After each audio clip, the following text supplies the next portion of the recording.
Hey, this is Dave DeCamp from antiwar.com. This is anti-war news for Monday, October 2nd, 2023.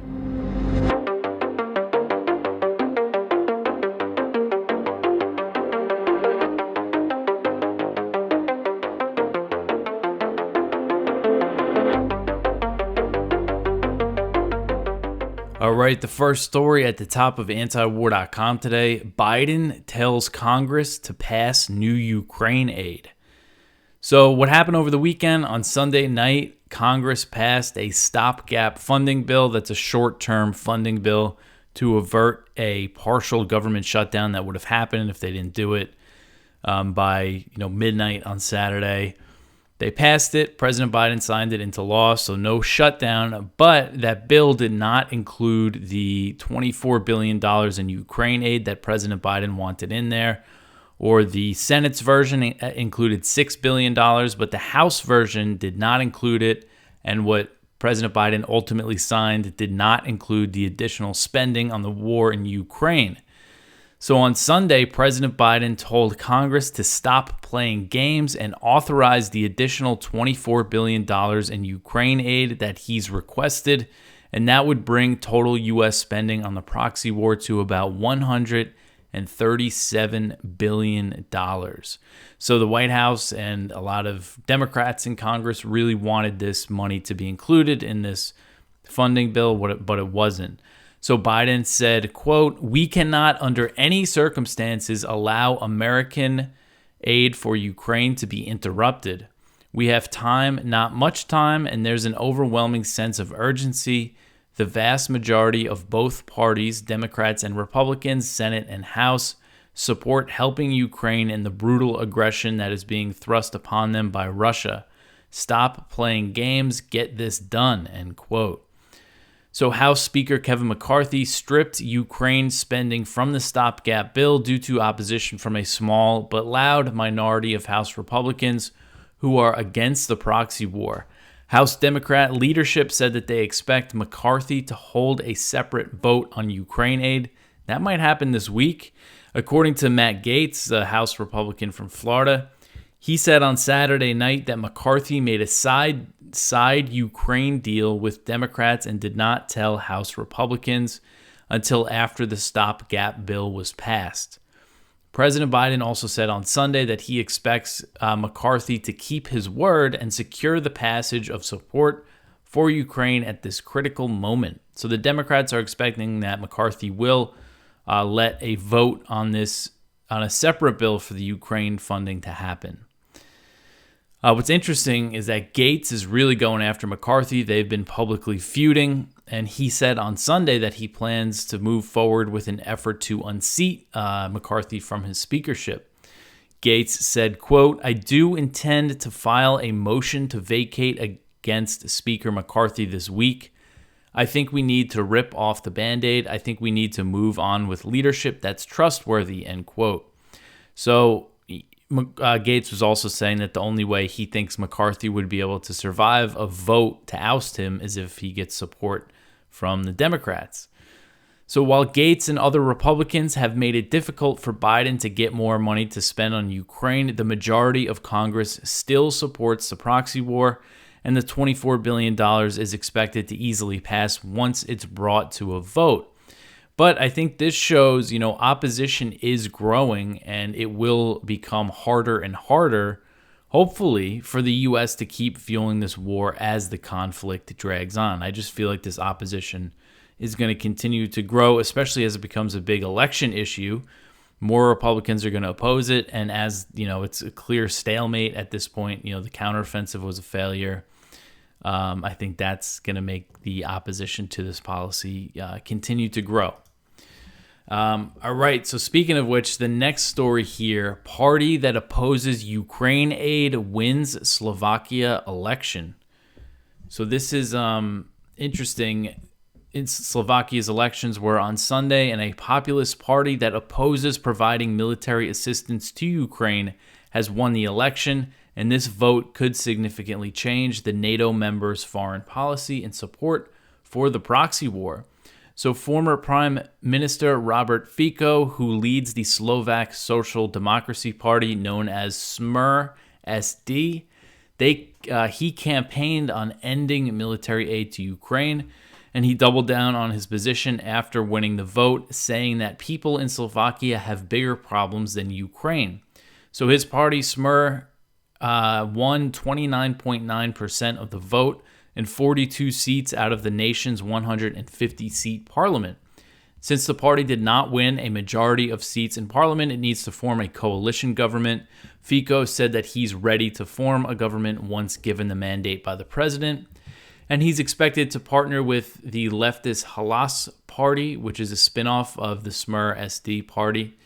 They gained 14.7% of the vote, and they're also could potentially coalition with the Slovak National Party, which is a nationalist political party. They received 5.6% of the vote, but that gives them 10 seats in parliament. And if these three parties join forces, then they'll have 79 seats in parliament out of the 150 seats. So, that's what he needs to form a government is, these parties to cooperate with him.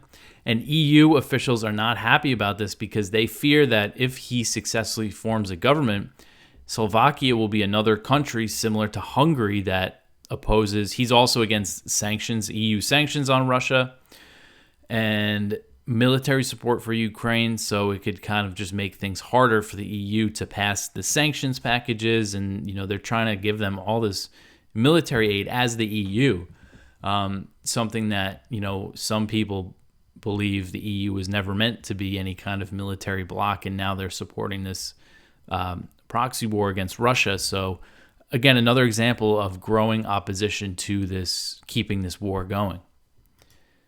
And Slovakia, when it comes to how much military aid they've given Ukraine, I'm not sure of the exact number, but I know they've given them some big ticket items like the MiG-29 fighter jets. They gave them their entire fleet, which was only a few, maybe a dozen or so, the Soviet-made jets. But, they provided them with fighter jets. That's a pretty big escalation of support.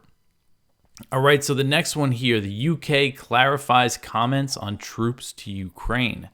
So British Prime Minister Rishi Sunak on Sunday said that comments made by his defense secretary about sending troops into Ukraine for training are part of long-term planning and not something that the UK would do in the here and now. So this was a response to comments made by British Defense Secretary Grant Shapps, who's new in his position. He told the Sunday Telegraph, I believe he said this on Friday, that he was discussing the idea of moving London's training programs for Ukrainian troops from the UK into Ukraine. He said, quote, "I was talking today about eventually getting the training brought closer and actually into Ukraine as well," end quote. So I have to point out that, there's been a lot of indications that, there have been British troops inside Ukraine, in the post-Russian invasion era. According to the Discord leaks, there was a leak that showed there was British Special Operations Forces as well as American Special Operations Forces, a very small amount, but the British were leading the pack. There was something, if you look at this document here, the British had about 50 Special Operations personnel, while the U.S. had 14, France had 15. So the British, again, had the most out of any of them. And this is as of March 1st of this year. So things could be different now. We don't know. They could have pulled troops out. They could have added troops. But we knew for a while that there was British troops inside Ukraine. The Times of London reported all the way back in April 2022 that British Special Air Service troops were training Ukrainians on anti-tank weapons inside Ukraine, outside of Kiev.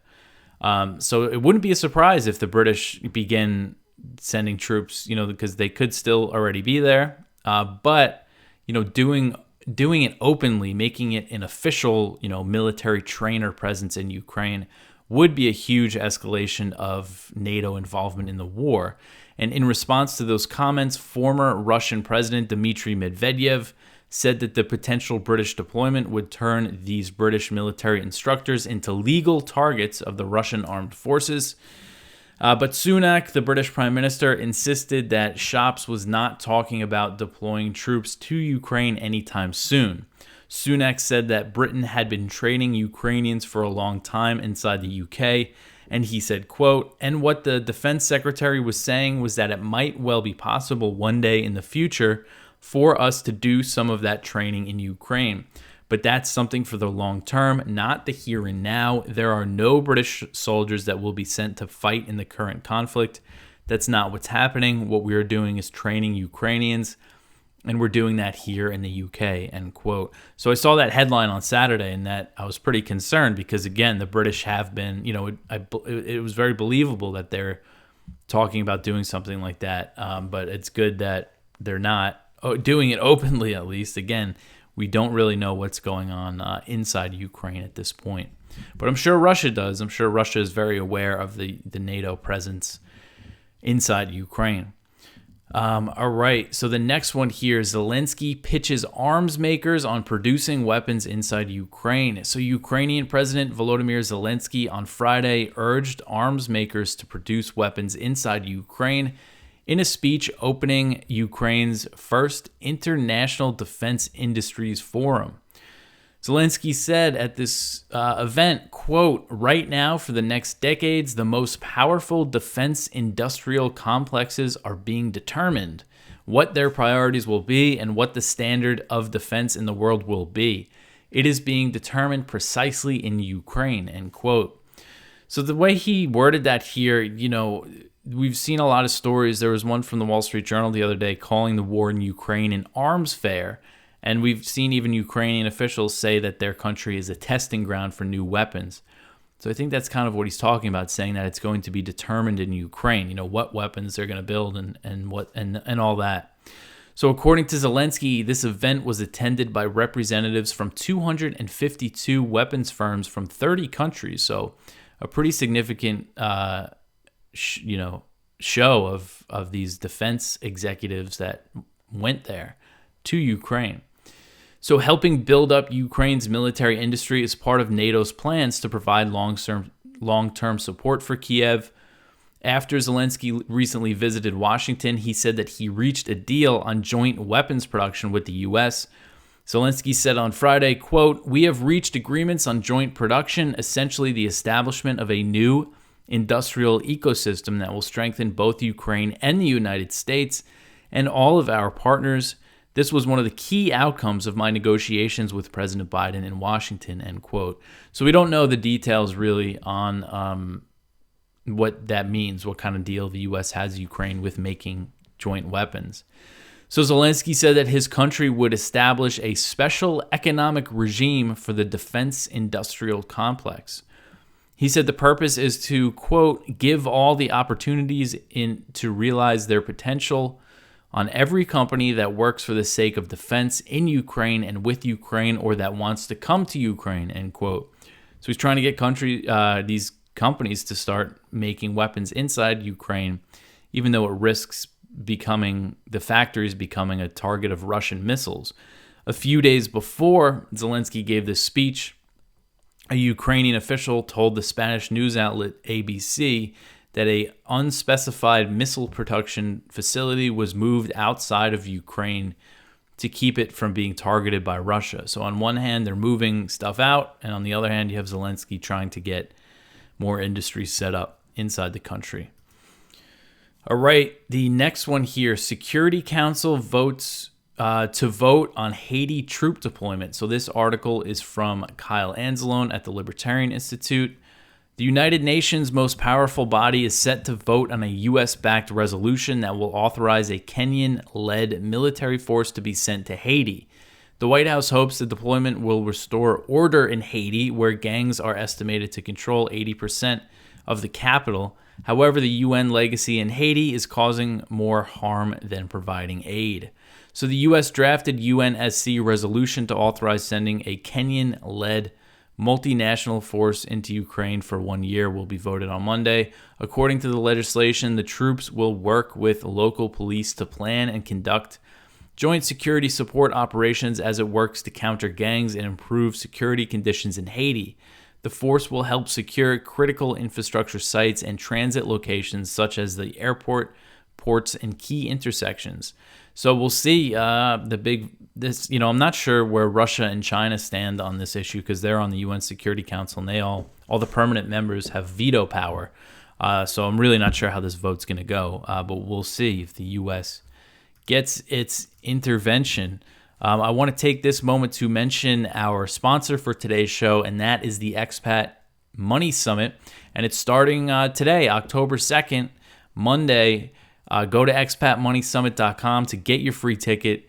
It's starting on the 2nd, and it's being held until October 6th, so there's going to be a lot to see at this summit, at this conference. And it's hosted by Mikkel Thorup, who runs Expat Money, and their work focuses on helping people who want to move to other countries or want to get citizenship in another country as a backup plan, who are looking to protect money offshore, things like that. Very useful skills, especially in this day and age. So go to expatmoneysummit.com, get your ticket, and you can see big name speakers such as Peter Schiff, Mark Faber, Dr. Ron Paul, Doug Casey, Jim Rogers, Tom Woods, John Perkins, Tom Luongo, just to name a few. So again, expatmoneysummit.com. You could follow the link in the YouTube description and the podcast show notes to go get your ticket and go check it out. All right, back to the news here. Let's see. The Saudis are determined to get a defense pact with the U.S. So Saudi Arabia is determined to secure a defense pact with the U.S. in exchange for normalizing with Israel, regardless of whether or not concessions are made to the Palestinians. This was reported by Reuters on Friday, and they cited regional sources referring to the Middle East as the region. So Saudi Arabia is looking for a commitment from the U.S. that it would defend Saudi Arabia if it comes under attack, similar to NATO's Article 5, which outlines that an attack on one alliance member is treated as an attack on all. So the U.S. is not really looking to go as far as the Article 5 style guarantee, but the Reuters report said that Saudi Arabia would not settle for less than binding assurances of U.S. protection if it faced attack. So a formal U.S. mutual defense guarantee for Saudi Arabia would risk reigniting the war in Yemen, and it could also risk sparking another war because it would embolden the Saudis in the region if they knew they had the backing of the U.S.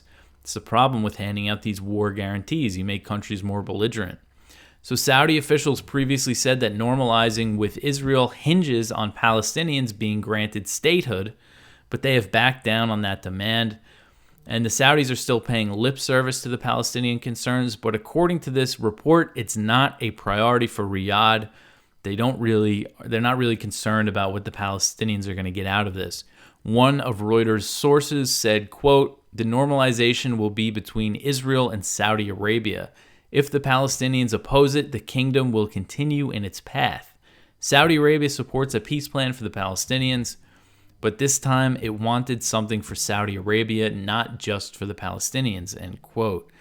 So it's unlikely anyway that the Saudis would be able to leverage concessions for the Palestinians toward a state under the government of Israeli Prime Minister Benjamin Netanyahu, since his coalition includes extremist settlers who want to annex the West Bank. So there's no way that they're going to agree to give the Palestinians a state or agree to give them more control of the West Bank. I just don't see that happening, and it looks like it's not a concern for the Saudis.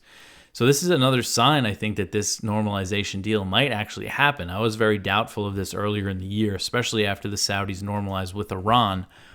But now that they're dropping those demands for the Palestinians, and it seems like it's becoming much more of a possibility. All right, the next one here, the U.S. signs a deal that will allow troop deployments to Ecuador. So the Biden administration has quietly struck a deal with Ecuador to deploy troops to the country and patrol the waters off its coast to combat drug cartels. Select members of Congress were informed of the agreements on Wednesday during a closed-door briefing with Ecuador's president, who was in Washington to sign these deals. So the State Department did not publicize the agreement, but a State Department official confirmed that they were signed, that these deals existed, in comments to the Washington Examiner.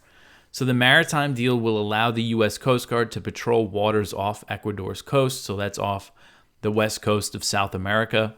And that's an area where Colombian cartels transport cocaine. The second agreement outlines the terms by which the U.S. troops could be deployed to Ecuador, known as a status of forces agreement. The details of the agreement are not known, and it's also unclear if it means a U.S. troop deployment is imminent. So Representative Dan Crenshaw, he's a Republican from Texas, he said of this deal, quote, "That doesn't mean we're doing it, but it means we can, and it means that they're making a very clear signal to us that they want more us involved," end quote. So Crenshaw, total hawk, total neocon, who favors military intervention against drug cartels. So this is concerning to see, because you see all this talk from Republicans about using the military to invade Mexico, to go after the cartels. And Crenshaw is a big proponent of that. And he introduced this bill at the beginning of the year, a very horrible bill that would give the president the authorization to use military force against a very loose definition. So this is how it's worded in the bill. If it was passed and became law, it means Biden would be able to use force against, quote, "those responsible for trafficking fentanyl or a fentanyl-related substance into the United States, or carrying out related activities that cause regional destabilization in the Western Hemisphere," end quote. So it's not confined to Mexico. It's the region, and it's a very vague definition, and that means it could be used for military force in a lot of places. And that was just introduced. I don't think that's going to pass. It's probably not even going to be brought to a vote this year, but it has, a few dozen co-sponsors in the House, all Republicans. So it's definitely concerning that we're moving in this direction, and who knows what these troops would be doing in Ecuador. State Department keeping this real secret. I wouldn't have found out about this if not for this Washington Examiner report. All right, so the next one here, over 100,000 people fled Nagorno-Karabakh. So this article is from Al Jazeera, and it just says, just to show what's happening over there in Nagorno-Karabakh, Armenia is saying that over 100,000 ethnic Armenians from Nagorno-Karabakh have arrived in Armenia, and 100,417, and that's nearly the entire population of Nagorno-Karabakh, which was 120,000. So this is ethnic cleansing. I'm not really sure what other term, there would be for this, for what's happening to these people. They don't trust Azerbaijan's assurances that they'll be, able to live there and that they'll be okay. They don't trust them because they've been living under blockade for a long time that the Azeris enforced on Nagorno-Karabakh.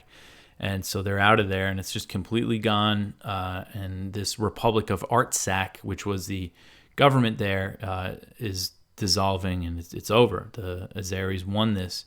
And now people are wondering if they're going to try to go further, because there is Azerbaijani territory that's separated by some Armenian territory, and they're worried now that they might go try to make a corridor through Armenia, but we'll see.